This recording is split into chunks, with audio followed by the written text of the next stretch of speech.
about who I am. I was a former teacher. I taught about 8 years. Then I became a school leader. I led a middle school in Oakland Unified for a few years, and then I supervised middle schools in Oakland, and then I also ran the curriculum office for about a year before I came here. So I've been here for a year and a half at Envision, and I love it. It's philosophically really aligned to what I believe is good for kids. So I am here in front of you as definitely a former teacher, but also a learner. And I love talking about professional development because it's all it is in schools is building capacity of adults to serve kids well. And we have to do that really, really well. So I want to give you some context about how we do professional development across the 4 schools, and then a little bit about what each school's kind of plans are. So as you know, and you've seen this before, we really think about planning backwards, and we think about our graduate profile, know, do, and reflect.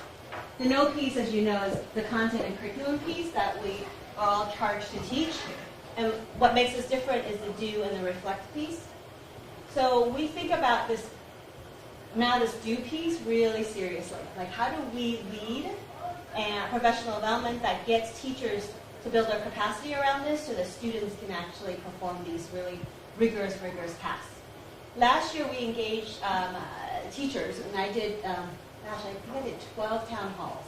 About 4 of those town halls was engaging the teachers around what the students need and what is our instructional focus for this upcoming year. And what we got was the competencies are really important. This is what we think, if students can do this well, they'll be successful in college. It's mission aligned, all of those things. The problem with practice is a lot of our students don't have the skills, especially the literacy skills, to reach this level. So there's an issue with sustainability. If teachers work really, really hard with students and they're coming in reading at a really low reading level, could we sustain that? But also talking about this really specifically around equity.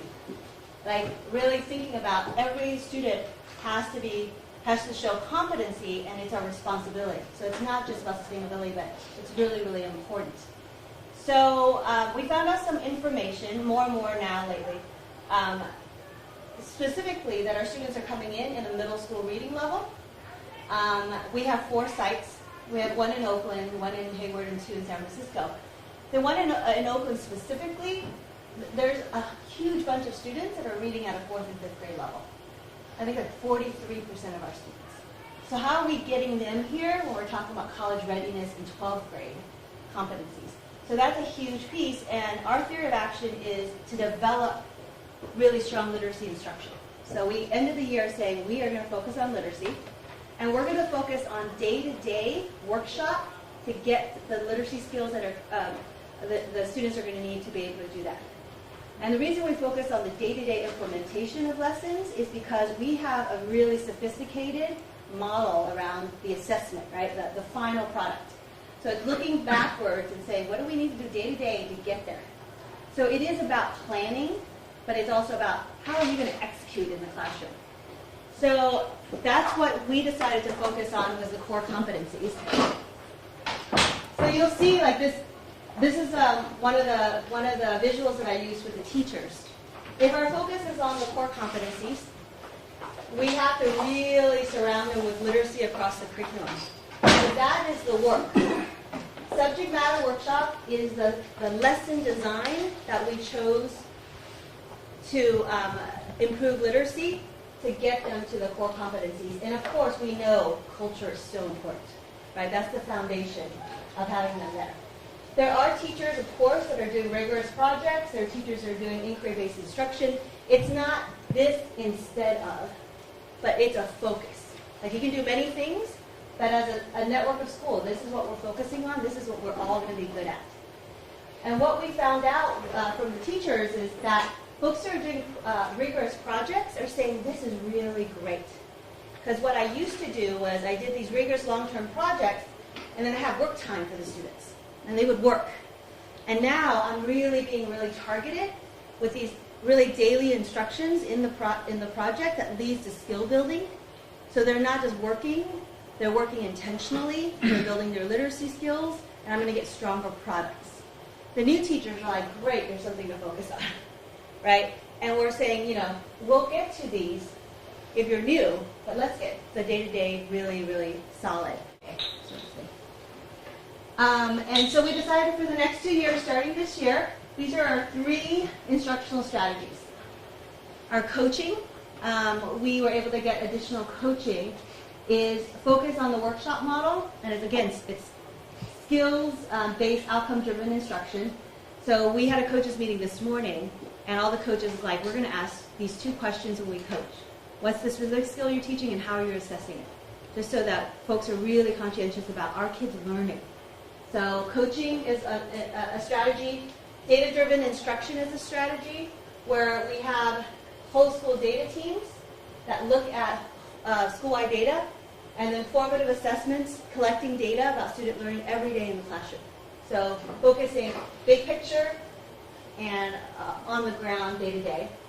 And then literacy focus, of course, is building capacity of and by literacy leads. So in our PD structure, we get all Envision teachers together three times a year. It's not enough time to say that we're legitimately focusing on literacy. So we selected a group of teachers. There are 2 at each site, and you're actually going to see 2 in action today, that are the leads for their school. So they meet regularly as literacy leads, get the professional development that they need, and then they get literacy for professional development, facilitation professional development, leadership professional development. They come back and they actually lead. So you'll see 2 literacy leads later doing that. So that's our theory of action. Build a strong group of demonstration teachers that can lead and be models of strong literacy instruction, and then they go out and they do it.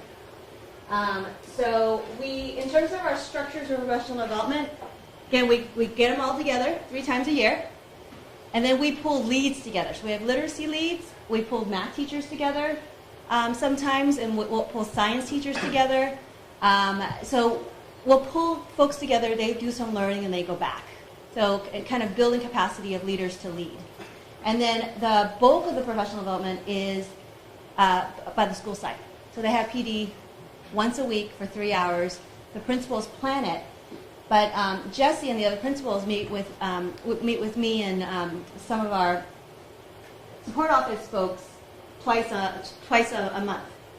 Once a month, we meet for instructional rounds. We visit each other's schools, and we go into classrooms and we give feedback. The other time a month, we'll do some learning and some problem solving.